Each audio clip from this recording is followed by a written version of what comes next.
and gives him another piece. And constantly throughout the whole story, she's given away piece after piece after piece of her heart. And then at the end, she goes to hand him a piece of her heart, and he's gone. And so what I want you to understand this evening is there will be a temptation for you to give a piece of your heart to people. And I want to encourage you and let you know that you might end up giving pieces to the wrong people. We're going to get into that. But it's time for our dating series.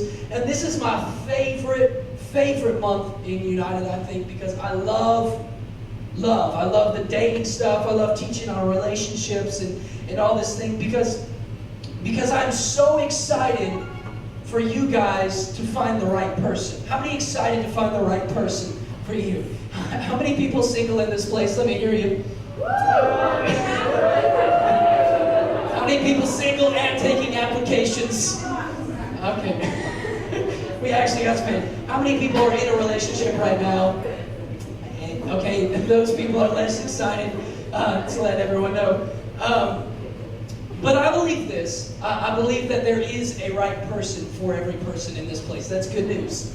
That's really good news. But in order to find the right person, you've got to be the right person, okay? In order to find the right person, you've got to be the right person. What I want to do, and I'm going to start out tonight's message with the 10 Bay Commandments. The 10 Bay Commandments. You might want to write these down. You might want to take a note. Here's number 1. Are you ready? Are you ready? Say yes. Yeah. God is Bay over every other Bay. That's number 1. Number 2, Bible over Bay every day. Bay can't stay if Bay only plays. Come on, somebody. 4 is guard your heart. 5 is Bay is on the way with no delay. Okay, so you can be confident in that. Number 6 is singleness is not a struggle. 7, you don't lay with Bay until your wedding day. Amen. Come on. I'm going to make some people uncomfortable, in this series. And I'm okay with that. Number 8, Bay needs boundaries. 9, Bay ain't Bay if Bay don't pray. Okay?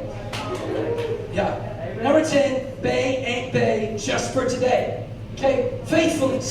So those are the 10 Bay Commandments, and they're important. Take them to heart. I think that's all I got for you guys tonight, and we'll just go with it. No, we're good. But here's the reality. Dating is not bad.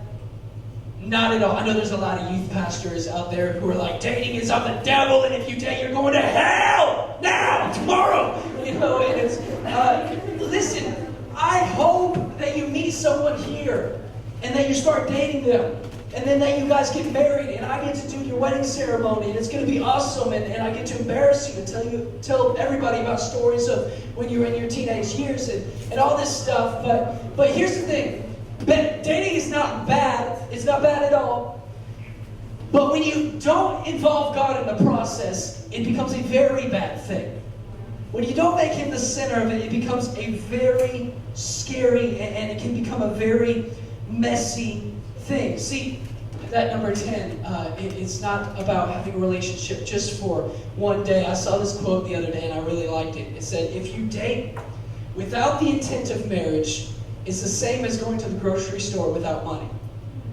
You're either going to leave with something that's not yours or you're going to leave unhappy. So we believe that dating is with the intention that you're going to marry that person. Well, how am I going to know if I'm going to marry that person if I don't date them? Be friends first. Be a friend to that person. Get to know them. And I just want to say so many things because there's a lot of people that are not relationship material, okay? I promise you. There's a lot of people that might want to date you that aren't relationship material. Okay, so we're going to talk about some of those people tonight. But I want to show you a place in Scripture where a man by the name of Samson, how many of you know Samson? He gave away pieces of his heart to a woman by the name of, does anybody know? Delilah. Samson gave away pieces of his heart to a woman by the name of Delilah. If you have your Bibles, Judges chapter 16, verse 4. I'm going to read a little. I'm just going to read over the story real quick. Judges chapter 16, verse 4 says, afterward it happened that he loved a woman in the valley of Sword, whose name was Delilah. And the lords of the Philistines came to her and said, entice him. find out where his strength lies, and by what means we may overpower him, that we may bind him to afflict him. And every one of us will give you 1,100 pieces of silver. So they said, hey, Delilah, we're going to give you some money if you figure out why is Samson so strong. If you don't know, Samson was a super strong guy, a supernatural thing. God told Samson, if you don't cut your hair, I'm going to give you supernatural strength. You're going to be like ridiculously strong, like bench pressing 6,000 pounds, stuff like that. I mean, this dude was jacked. It was insane. But the secret to his power was in his hair. If he cut his hair, he lost all of his strength. But Delilah doesn't know this. No one else knows this, but these people say, hey, I want you to find out the secret, and if you can find out the secret, we're going to pay you some money. Gold digger. Okay. And Samson said to her, if you bind me with 7 fresh bowstrings, not yet dried, then I shall become weak and like any other man. So the relationship has started out with her trying to lie to him to get some money and him lying to her. So this relationship is a mess already. So the Lord of the Philistines brought her 7 fresh bowstrings, not yet dried. Long story short of that part is he broke out of the bowstrings because he was lying to her. Then Delilah said to Samson, look, you mocked me and told me lies. Please tell me where your strength is found. He lies to her again. He says, if they bind me securely with new ropes that have never been used, then I shall become weak like any other man. She does that. He breaks out of the strings. Then watch this. Verse 15 says, then she said to him, how can you say I love you when your heart is not with me? You've mocked me these 3 times and have not told me where your great strength lies. And it came to pass, when she pestered him daily with her words, she pestered him daily with her words, he told her his whole heart. Say whole heart. Whole heart. And said to her, no razor has ever come upon my head, for I have been a Nazirite to God from my mother's womb. If I am shaven, then my strength will leave me. I shall become weak and like any other man. When Delilah saw that he had told her all his heart, she sent and called for the lords of the Philistines, saying, come once more, for he has told me his whole heart. So the lords came. Then she lulled him to sleep on her knees and called him for a man to shave off the 7 locks of his head. Then he said to torment him, and his strength left him. And she said, the Philistines are upon you, Samson. So he woke from his sleep and said, I will go out as before at any other times and shake myself free. But he did not know that the Lord had departed from him. Then the Philistines took him and gouged his eyes out. Good day for Samson. And brought him down to Gaza. Then bound him with bronze fetters, and he became a grinder in the prison. The story goes on to say they tied Samson to the pillars of this establishment. He prayed, God, would you give me strength one more time? He pushed the pillars of this establishment down with his eyes gouged out. The building tumbled on him, and he died. That's a happy story, isn't it? Samson dies. Did you notice? Look at what verse 18 says. Can you pull up verse 18 for me? If not, I'm going to pull it up on the screen, but I want to read it to you. It says, when Delilah saw that he had told her all his heart. When he had told her all of his heart. Did you notice that Samson gave his heart to this woman named Delilah, but he didn't give it all at once. He actually gave it in pieces. He gave it just a little by little. He started getting closer and closer to the truth. He gave away his heart in pieces. And a man who had so much potential. I mean, this dude could do anything. He had so much potential. He was derailed and he was destroyed. Man, this guy had killed thousands of people. One story talks about how he ripped the jawbone out of a donkey and killed thousands of people with it. And his demise, the person that destroyed him, was not an army, but a 125-pound woman. Because he continually gave pieces. So let's learn from his mistakes, and let's learn how do I ensure that I don't give pieces of my heart to people? Because, listen, you were never intended to give pieces of your heart to several different people or multiple people. You were intended to give your whole heart to one right person. Okay? Are you with me? Are you ready? Okay. Number one, when do we give away pieces? You give away pieces when you lower your standards. You give away pieces when you lower your standards. Delilah's name means oppressed. That's strike one. She starts a relationship because a group of men said, we'll give you money if you kill Samson. She tries to kill him on the first night they're together. Samson lowered his standards by staying with this woman. You guys understand that? He lowered his standards. And the reason why he lowered his standards is because it wasn't about how beautiful she was, because the Bible paints a picture of Delilah being a very beautiful woman. But you need to understand something, that standards are not just about looks. Standards have so much to do about character. Looks are important. Let me be really honest and really clear with you. A lot of people are like, well, it's about what's on the inside. No, looks are important. It's important that you're attracted to that person. You know, it's important. Okay, you know that. Don't pretend like it's not. But it wasn't about her being beautiful, because if we make our standards just about how good looking they are, we're going to end up in a mess. Listen to me. There are some people who put the hot in psychotic. Okay? There are people who put the hot in psychotic, but they got it all together and they look good, and when they pass by, you're attracted to them, but they are crazy. Does anybody know some good-looking crazy people? Don't point. Listen, set your standards high. Set your standards high, and don't be unrealistic. You know, like I know some girls who they make their list. You know what? I'm going to encourage you to make your list. And what do you want to have in a guy? Hey, guys, what do you want to see in a girl? But girls start making their list and be like, if you could fly, that'd be great. If you could be making $250,000 to $500,000 a year, that'd be good. The relationship is started by him handing me the keys to a Range Rover. And they're just making this ridiculous. So don't set your standards at a ridiculous, unrealistic level, but do set your standards high. Where should you set your standards? High. I need everyone to respond. Where should you set your standards? High. Why? If you're willing to lower your standards, anybody can get a date. Have you ever noticed that even the garbage gets taken out once a week? If you're willing to lower your standards, anybody can get a date. They'll get that later.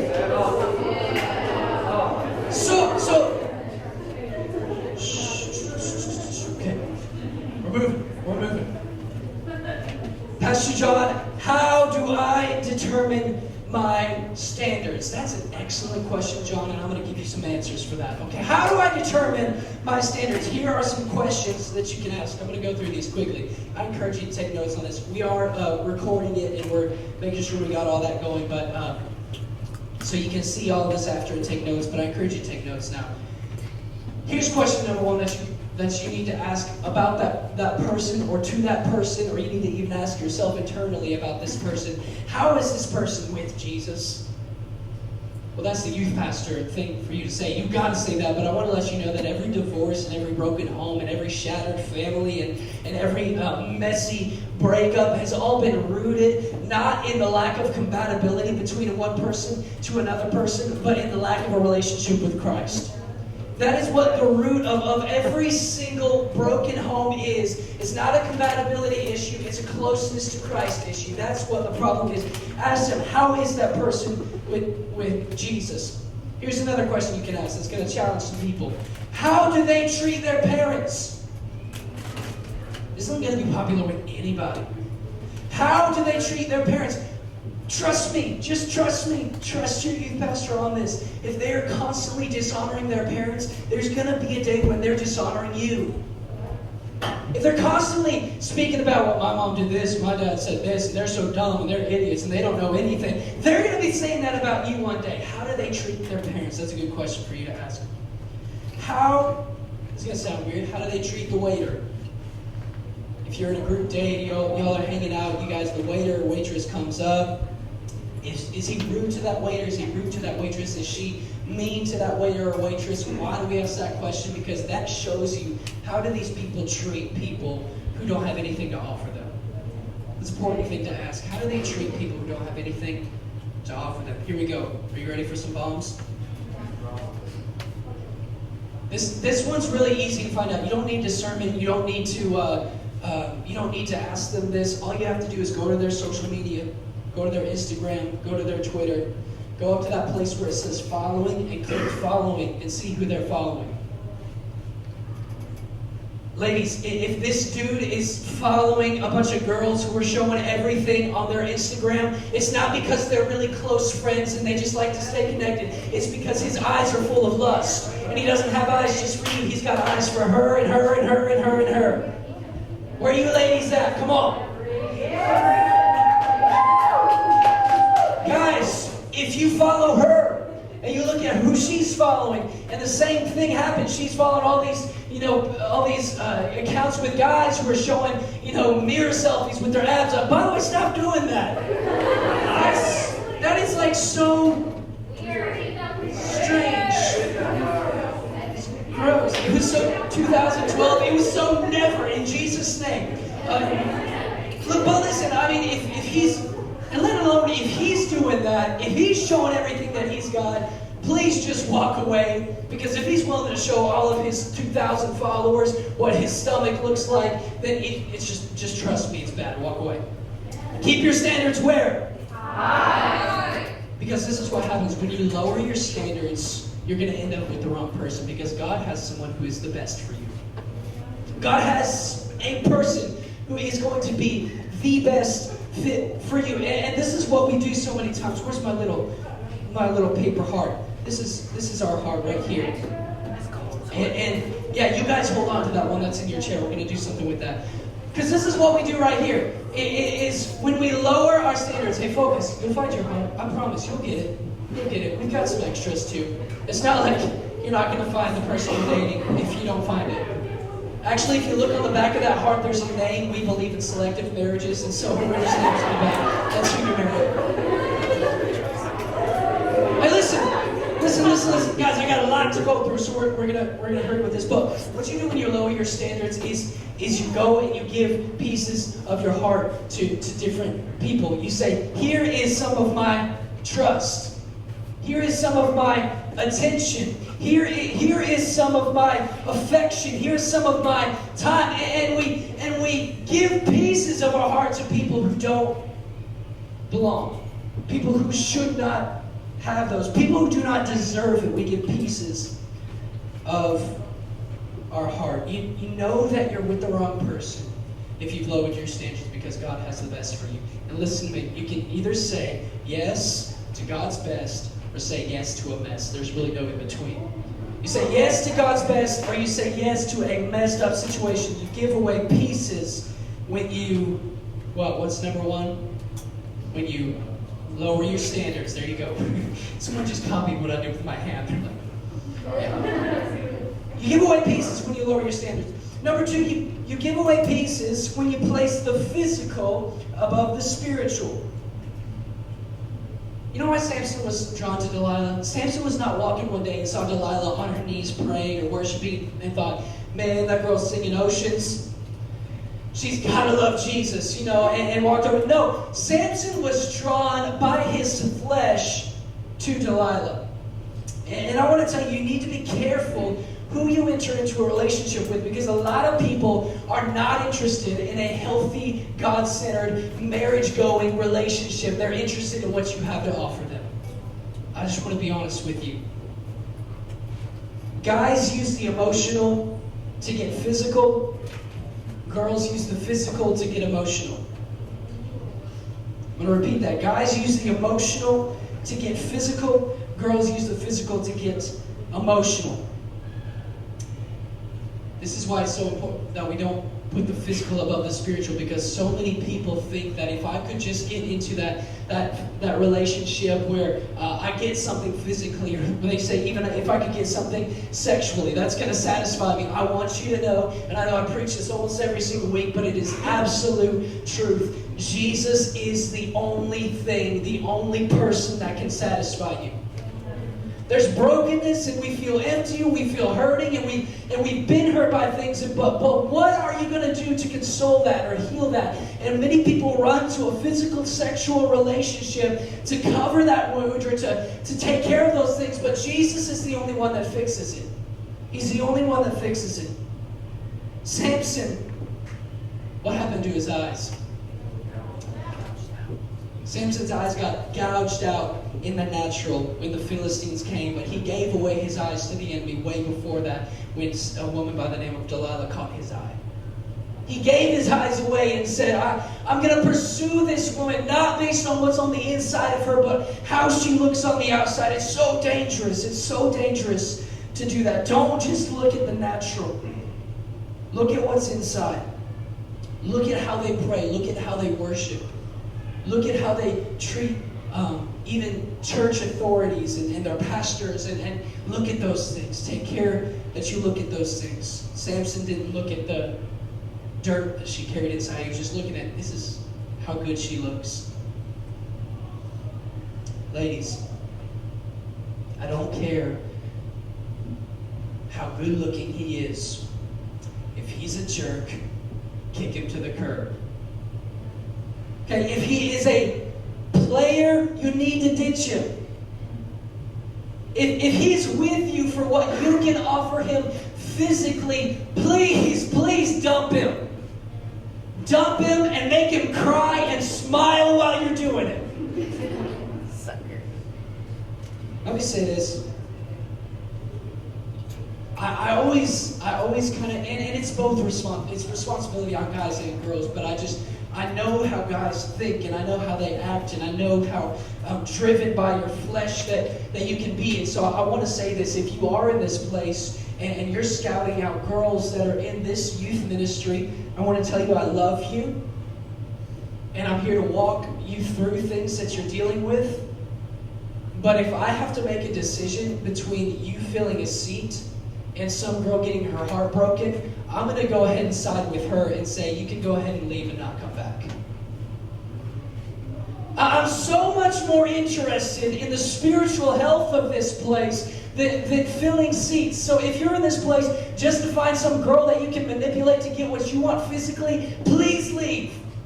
I love you. I'll counsel you. Oh, I'll hug you. I'll walk you through it. I'll cry with you, and I'll teach you how to overcome those things. But y'all see what I'm saying? You with me? Yeah. If he's a jerk, dump him. Men, I don't care how good she looks, how beautiful she is. If she's manipulative, run. If she's gossiping about people all the time, If she's gossiping about people all the time, she's got drama written all over her, your life will be hell. Run, I promise you. Run. Everyone say run. Run. Listen, guys, let me give you one more piece of advice.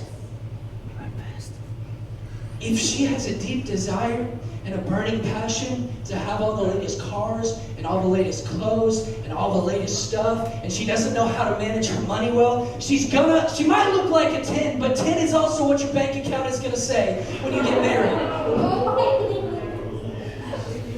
You got to understand what this means in the long run. Don't place the physical above the spiritual. Don't place the physical above the spiritual. You give away pieces. Number 3, finally, when you say, I need you. When you say, I need you, you give away a large piece of your heart. Delilah lied to Samson several times. She was constantly trying to kill him, and it was obvious for Samson. So the question is, why didn't Samson leave? It's because he had convinced himself that he needed to be in this relationship. There's a lot of people, when you get into a relationship, you've convinced yourself that a relationship is the solution for the heartache and hurt that you're going through, and so you make the decision, I need this person.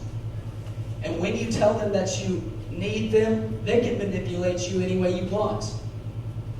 You don't need them. You do not need... Listen, Samson did not... He realized this girl's poison. This girl's messed up. This girl is wrong. But he didn't leave because he had the lie in his head. I need you. I need you. I want to say it again. I've said it already, but I want to say it again because I need it to get not just in your head, but in your heart. A relationship's not the solution. A relationship is not the solution. It's not what's going to bring you joy. A relationship with Jesus is the only thing that brings you joy. It's the only thing that brings you joy. Culture so tricked us into believing that relationships fixes those things. You know, we watch these romantic comedies and everything just works out for, you know, the girl is everything's going bad, and then she meets the guy, she bumps into him, you know, and it's this awkward thing, and then they spark up this relationship, and then it just goes uphill, happily ever after, and they're happy, and we're watching that from the perspective of real life and saying, okay, that's what I need. That's not what you need. It's not what you need. Jesus is the person that you need. He's the only person that you need. Now, please understand this. I'm not saying that you need to walk around as that girl who's like, I don't need no man. I don't need a man. I'm going to be single the rest of my life. Ain't nobody going to do nothing about it. You know, you don't have to. Or you guys be like, you know, I'm single, you know, I'm just going to kind of flirt around. And that's not what I'm talking about. You were created for marriage. You were created to be married to somebody. That can be scary for some people. I know some of you, and it's scary for me. We're created for marriage, but what I'm saying is the answer to your joy is not that person. The answer to your brokenness is not that person, it's Jesus. Are you with me? Amen. You give away pieces when you say, I need you. I need you. So how do I give away pieces? I lower my standards. There you go. What's number 2? Come on, you got this. That's right. You place the physical over the spiritual. And number 3, you give away pieces when you say, I need you. Not I love you. I love you. That's, you know, when you say that, that's a good question. We're going to figure that out. When do I know I can say I love you? All of these things can be avoided in your relationships if at the very beginning of the relationship you determine what is this person's intentions. What is this person's intentions? Are they entering into a relationship lowering their standards? Are they entering into a relationship because they want something physically? Are they entering into a relationship trying to manipulate me, or just because that's what you do? You have a girlfriend or you're a boyfriend when you're in high school. That's just what you do. No, what are the intentions of that person? Because just because your intentions are pure does not mean theirs will be. Just because your intentions are pure does not mean their intentions are pure. I'm going to show you something. We're going to play this up on the screen. It's a spoken word, and this spoken word is directed towards the ladies, but hear me, and I encourage you, please don't be talking while this is happening. I want you to listen. It's directed towards the ladies, and so ladies, as you listen to this, I want you to begin to make that list in your head. I want you to say, okay, this is the type of man that I want leading me. And guys, as you're listening to this, I want you to say, this is the type of man that I want to be in a relationship. Let's check out this video.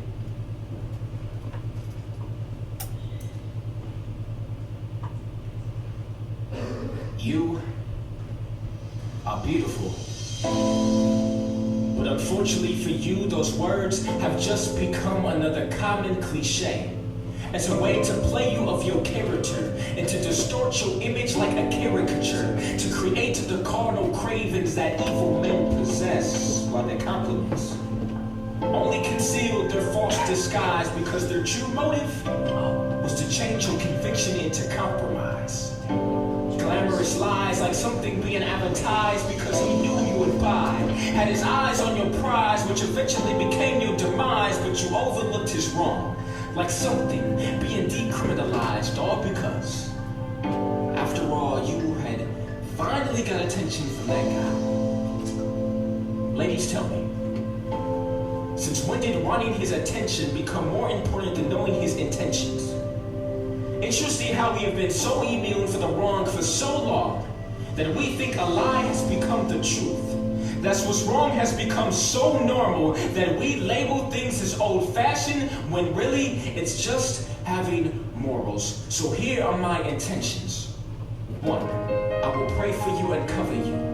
No, not prey on you and try to get under your covers. Have the same level of respect for you like I would show my mother. And no, I just don't want the title of being called your lover, because I would look out for you as if I were your brother, too. I want to appreciate the entire essence of what you have to offer before I stand side by side with you in front of an altar, making sure that our dynasty is strong before we add more to our roster. And one day telling my sons of how I found my good thing and not of how I've lost her. 3. My prayer is to build our love on agape instead of falling on arrows, to the point where our love is stronger every day, as if Cupid were shooting arrows.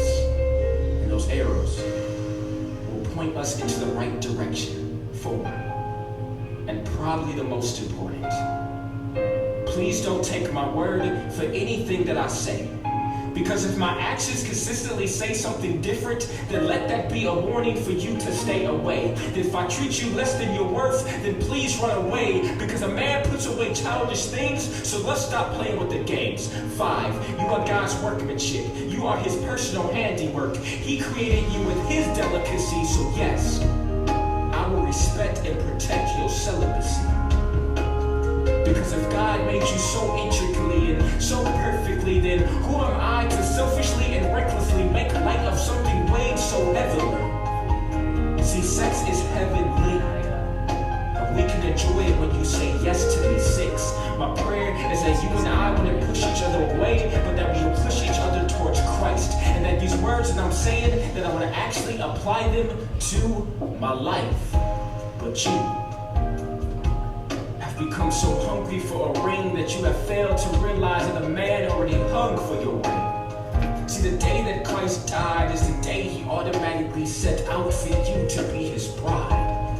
But your thirstiness to be in a relationship will cause hallucinations, allowing you to only see him for who you wanted him to be. Crazy how your desperateness causes you to see things that aren't even there. Loneliness has already made up in its mind that what's wrong will be right, to the point where you aren't even aware that you are in a relationship that is going nowhere. So there you were. Upon meeting a nice guy, your thoughts bombarding your mind, wondering if he was the one, instead of getting to know him as the way to glorify the one. And you didn't understand what it meant that the two would unite into one, because you were selfish, not understanding that love is a replication of the sacrifice from God's Son. So God had to fill a void so that you could avoid men who only like the idea of a godly spouse, but don't want the one who you represent. For how can he want someone heaven sent, but doesn't want the one who resides in the heavens? Maybe because wanting the creation instead of the creator has become our main obsession. One more thing, ladies. Stay away from men who aren't willing to cover you but expect you to look like a cover girl. Obsessed with the idea of you looking like a runway girl, but you better run away, girl, because last time I checked, oysters contained pearls. See, my point is that beauty is often found on the inside. And any man with real eyes will realize that you are obviously designed by something divine, that it would compel me to make sure that I'm in my right mind before I even think about making you mine. See, you are beautiful by nature, but you are beautified by Christ. So before you fall into another trap of deception, allow my words to be a help or prevention. Find you some discretion and fully know his intentions.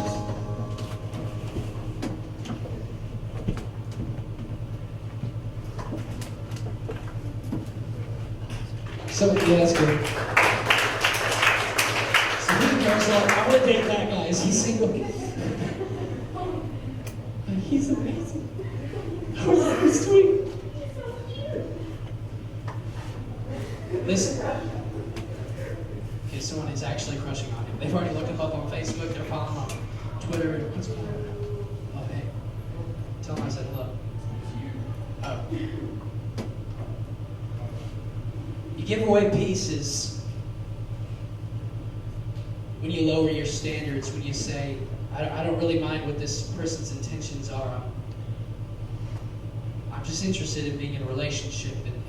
And listen, what'll happen at the end of your life, or even at the end of your dating relationship, career, whatever you want to call it, when it comes time for you to actually walk down the altar and join your life to that one person for the rest of your life, what do you want to offer them?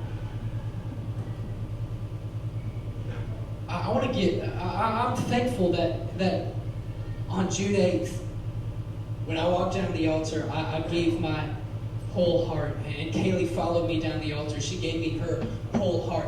And listen, I'm not ashamed to say this, and I'm not bragging when I say this, but my wife and I did things right, and we're experiencing the rewards of that now. Do things right. Don't give pieces to multiple people. Give your whole heart to one person. Everyone in this place, we had a little heart that says pieces on every single chair. If you can't find it right now, don't make a commotion. This is what I want you to do. Does anybody have like one of those like special places where you keep special things, like your little special box, and you know there's like sentimental things in there? I'd had that growing up. But I encourage you, if you don't have that, make one of those and let this be the first thing that you put inside of that. And this is what I want you to do. I want you to hold on to that, whether it's on your nightstand or it's next to your bed, whatever. I want you to look at it, and I want it to be a reminder for you that I'm not giving away pieces of my heart to people. And what would be really cool is if you kept that till the day that you were going to be married, and you brought it to your spouse, and you said, look, I was tempted to give away pieces of my heart to several different people throughout my whole life. Shelby, help me out. I was tempted to give pieces of my heart to several different people throughout my whole life, but I decided I'm not giving pieces to several people. I'm giving my whole heart to you. And listen, let me say this, because I know that there's people in this place who have probably already given away pieces of your heart to other people. There's people in this place. I know that you've struggled in relationships and you've done things that you shouldn't have done. And there's people in this place who aren't virgins, and I know that and I understand that. But I want you to know something. It's not too late for you to give your whole heart to somebody. What do I do if I've already scattered my pieces and I've given pieces of my heart here, and here, and I feel like I've got nothing left to offer? Say, Jesus, would you forgive me, restore me, and heal me? And guess what? One conversation with Him and it's all fixed. And then you make up your mind from that point on to say, now I'm walking in a way that says I'm not giving pieces to people on my left or my right. I'm not giving pieces to different people. I'm going to give my whole heart to one person. So we're gonna wrap this up for this evening with answering some questions. I'm going to invite my beautiful wife to join me. Give her a hand because she is And he's about to throw that number up on the screen. I don't want you to text now, or you can text now if you want to, but if you've got questions on dating, on relationships, we're going to end every single service this series with answering your questions. And so I've got a ton of them in already. I would ask that you ask serious questions, because I'm going to make a public spectacle of these ones that were not serious. Question number 1, approximately how many dates before farting is acceptable? Solid question. Would you like to answer that? None. You should not do that.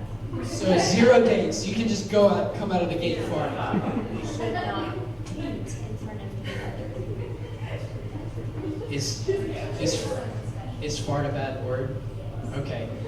So here's a verdict. No tuning. Save that for marriage, like night 1, like it is your wedding night. Just let it rip. I've been holding that for years, baby. Is that right? Is that what we wanted to communicate?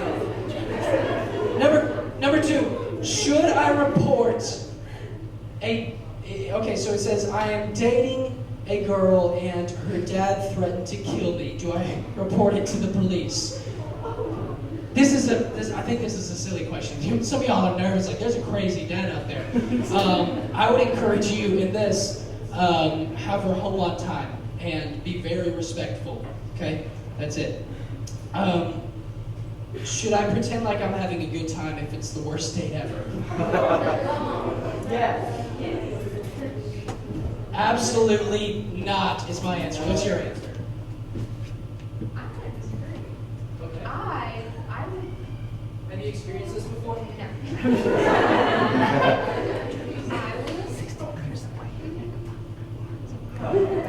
What? Tell us your answer.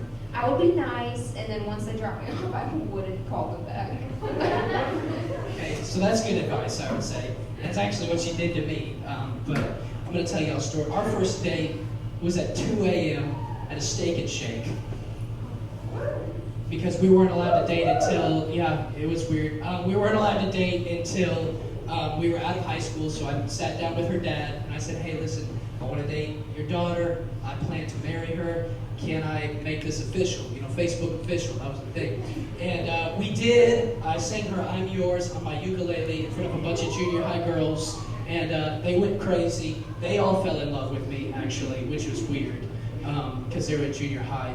No, I'm just kidding. But then we went to Steak and Shake. Some drunk guy bought us a milkshake, and it was awesome. So that's the story of the first date. But I'm going to tell you our whole love story, and it's going to be so special. Here's another silly question. Can I date my third cousin?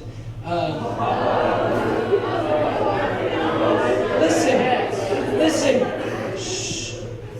If that was you and you were asking genuinely because you're in love with your third cousin, meet us after service. Okay, we're going to cancel because no. The answer is no. You can't. Here is a real one. You want to answer that or you want me to?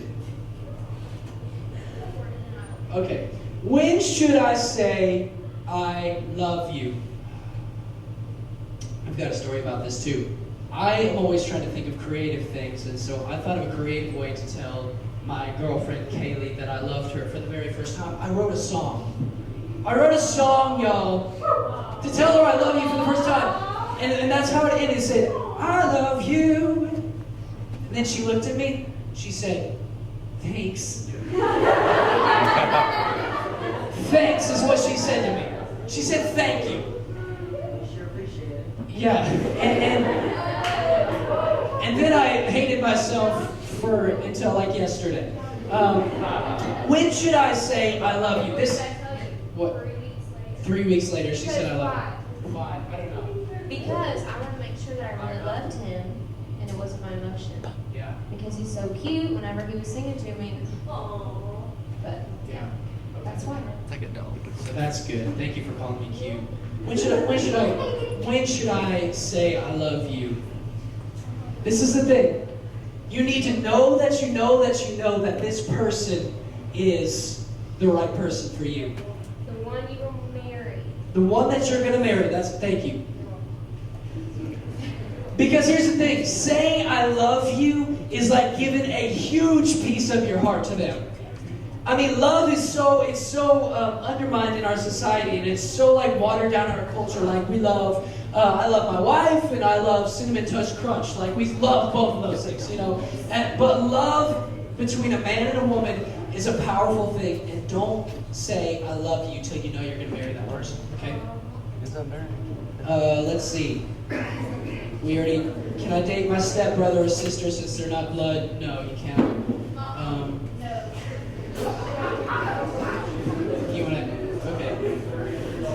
Should I, this person had a serious question and a silly question in it at the same time. It said, should I pray with my date before leaving? Or is that too much? What about speaking in tongues instead of giving tongue? Okay, good. Let me say this. Shh. Are you listening? I need your undivided attention. Praying together can be good. It can be bad. Let me explain why. A lot of times people will use let's pray together as an excuse to be alone together, and then you're having a spiritual connection as well as a physical connection, and that can create all sorts of problems. Let me just add to that. You should never be alone with that person. Ever. You should never be alone with that person because you're just giving an opportunity for you guys to do something that you're going to regret for the rest of your life. Yeah. And even when you're engaged, don't be alone with that person. Don't. John and I, we were friends before we dated, and then we dated, and then we were engaged. and we were never alone together. Why? Because even in the month before we were married, we were strong Christians and we loved Jesus more than we loved each other. It was hard. It was so hard. All I wanted to do was be with him alone. Don't do it. Don't, because by that time, you're in the process of becoming one, and you're so close to becoming one. So close, and it's so easy to fall. Don't. No big deal or nothing. I mean, it's whatever. It's whatever. No, good advice. I mean, do not be alone. Never put yourself in that situation. Always make sure that you, if you're going on dates, go on group dates. They're fun. They're more fun. There's less awkward pauses where you're just like, so you like your burger? Yeah, I like my burger. Do you like your drink? Yeah, I like my drink. You know, that you avoid those awkward dates if you... So don't be alone together. Is it okay to have sex if you're in love and plan on getting married anyway? Now I know we've got a lot of people from a lot of different backgrounds here, and so I want to answer this question, I want to answer this question with sensitivity. Is it okay to have sex if you're in love with that person, you plan on marrying that person? Simple answer, biblical answer, no. Here's why. That feeling that Kaylee's talking about, everyone experiences that. You know, everybody gets uncomfortable, but we're going to talk about it in here because I want you to hear about these things in church because you're going to hear about it somewhere else anyway. Everybody has that feeling, that desire to be with the opposite sex. And so the reason why that feeling is so intense, God put that feeling inside you, that desire for you to be with somebody. And so the fact that you say, I'm going to resist having sex before I'm married, it's contrary to what you might feel like doing, but on the day that you get married, you get to say, I brought you something valuable. Because it was hard, it was difficult, there was times where I was tempted to give that piece of my heart in my virginity to somebody else, but I saved it for you. That's valuable. It's valuable. And listen, God heals and God restores. If you've already fallen in that way, I want to tell you, Jesus loves you so much. And he heals and he restores. Do not feel condemnation over things that have happened in the past. Not at all. So, is it okay to have sex with someone before you're married if you're in love anyway? No, save that until your wedding night. And let's see, can I date my third cousin again? Someone's wanting to know that. No. Is it a sin to date someone who is not a Christian? No. Do you want to answer this? You want me to? Okay. Okay. This is going to sound crazy.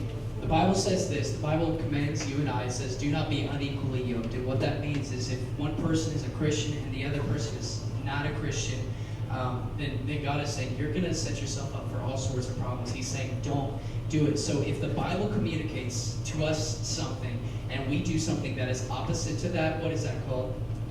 Sin. So is it a sin to date someone who is not a Christian? Yes, absolutely it is. Have there been times where it works out and that person goes in and they're the Christian and the other person's not a Christian, they start dating, that person gets saved and everything works out? That does happen, but more times than not, the person who is not the Christian pulls them down and removes them from the church and a lot of times from their lifestyle and walk with Jesus. So, yes, it is a sin. How should you handle this? Your date insists that you take a bite of their food and you have a germ phobia. I don't know how to answer that question. How many germaphobes are there? Like, you're like squirming. Yeah, there's some germaphobes here. Got a couple more questions and we're going to... What do I do if my parents don't approve of the relationship, but I really like the other person? Since my parents didn't approve of me, it's on. I'm just kidding. You honor your parents. You don't date them. Yeah. Why? Because you're living in your parents' house and you honor your parents. That's the sixth commandment. What's the sixth commandment say? Honor your parents. That's good. Hey, listen, we just got one more question. I know y'all are getting antsy, you want to leave, but that's such a good question. Should I date this person even if my parents disapprove? Listen, honor your parents. It's going to work out for you in the long run, I promise. I promise. Final question. If there are people constantly flirting with your girlfriend or boyfriend, do you have the right to be jealous? Nick Jonas sent this question in. He still gets jealous. I don't know if you knew that. There are people constantly flirting with your girlfriend or boyfriend. Do you have the right to be jealous? My question in response would be, do they flirt back? No. Do they flirt back? Listen, because if flirting is a two-way street, it takes two to tango. If the person comes up and flirts with this girl and she's like, shut up, don't ever talk to me again, I'm taken, he ain't trying again. So if some people are constantly flirting with your girlfriend, it might be because she's flirting back. You might need to have a discussion with her about that. Because if she's constantly flirting with other guys, then she doesn't belong to you. You got the title of dating, but she doesn't belong to you. Anything else you want to add to that? You know, you good? Okay. So this is week 1 of our dating series. Yeah.